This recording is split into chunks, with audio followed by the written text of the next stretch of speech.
একসময় জটিল রোগের চিকিৎসা মানেই ছিল মোটা অঙ্কের খরচ। চিকিৎসা করাতে দুশ্চিন্তায় পড়তেন অসহায় মানুষরা। সরকারের পালাবদলে বদলালো সেই ছবি। আয়ুষ্মান ভারত প্রকল্পের আওতায় ছোট থেকে বড় যে কোনো অসুখে মিলছে বিনামূল্যে চিকিৎসা। বিভিন্ন গ্রামীণ এলাকার মানুষ এখন এই প্রকল্পের আওতায় বেসরকারি নার্সিংহোমেও পাচ্ছেন চিকিৎসার সুযোগ। গল ব্লাডারের অপারেশন, ফিস্টুলা, হার্নিয়া, বিভিন্ন অর্থোপেডিক সার্জারি সহ একাধিক জটিল রোগের চিকিৎসা হচ্ছে সম্পূর্ণ বিনামূল্যে। মুর্শিদাবাদে দেখা গেল সেই ছবি।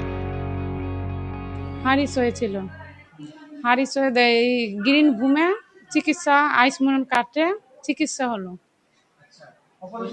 অপারেশন হয়েছে না, সবই ফ্রি। অস্ত্রোপচার থেকে শুরু করে পরবর্তী চিকিৎসা প্রতিটি ক্ষেত্রেই রোগীদের পরিষেবা দেওয়া হচ্ছে বলে জানান চিকিৎসকরা। সরকারের এই উদ্যোগের প্রশংসা চিকিৎসক ও হাসপাতাল কর্তৃপক্ষের। আমাদের ভারতবর্ষের প্রধানমন্ত্রী এবং পশ্চিমবঙ্গের মুখ্যমন্ত্রী এবং স্বাস্থ্যমন্ত্রী এবং আমাদের লোকাল বিধায়ক চিত্র মুখার্জি মহাশয় এবং আমাদের ডিস্ট্রিক্টের সিএমও স্যারকে আন্তরিকভাবে আমার ধন্যবাদ, যে এলাকার যে গরিব মানুষ সামান্য পয়সার জন্য চিকিৎসা করাতে পারছিল না, এই যে আয়ুষ্মান কার্ডের মাধ্যম দিয়ে সমস্ত বিনামূল্যে অপারেশন হচ্ছে। আয়ুষ্মান ভারত কার্ড পাওয়ার প্রক্রিয়াও এখন অনেক সহজ। অনলাইনের মাধ্যমে প্রয়োজনীয় নথি দিয়ে আবেদন করলে সহজেই মিলছে কার্ড। ফলে সরকারি প্রকল্পের সুবিধে পেতে ভোগান্তিতেও পড়ছেন না সাধারণ মানুষ। আয়ুষ্মান ভারত কার্ড নিয়ে প্রথমত আমরা একটু প্রথমে সংশয়েই ছিলাম খুব, যে কীভাবে কী হবে না হবে, পেশেন্টগুলো কীভাবে চিকিৎসা পাবে।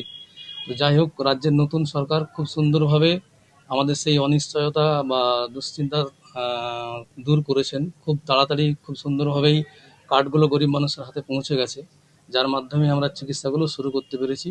এবং যে আগে কার্ড পেতে যে হেপাজেটলি যে সমস্যাগুলো ছিল আয়ুষ্মান ভারতের ক্ষেত্রে, আমি সেগুলো দেখছি না। খুব সহজেই মানুষগুলো পোস্টের মাধ্যমে বা এর মাধ্যমে বাড়িতে চলে আসছে। সম্পূর্ণ বিনামূল্যে জটিল রোগের চিকিৎসা পেয়ে খুশি মুর্শিদাবাদের মানুষ। এই পরিষেবার জন্য প্রধানমন্ত্রী এবং মুখ্যমন্ত্রীকে ধন্যবাদ জানান উপভোক্তারা। কি হয়েছিল আপনার? পা ভেঙে গেছিল, তারপর চিকিৎসা হয়েছে। এখানে কার্ড থেকে চিকিৎসা হয়েছে। মুখ্যমন্ত্রীকে এবং প্রধানমন্ত্রীকে ধন্যবাদ জানালাম আমার তরফ থেকে, এবং নার্সিংহোম মালিককেও ধন্যবাদ জানালাম।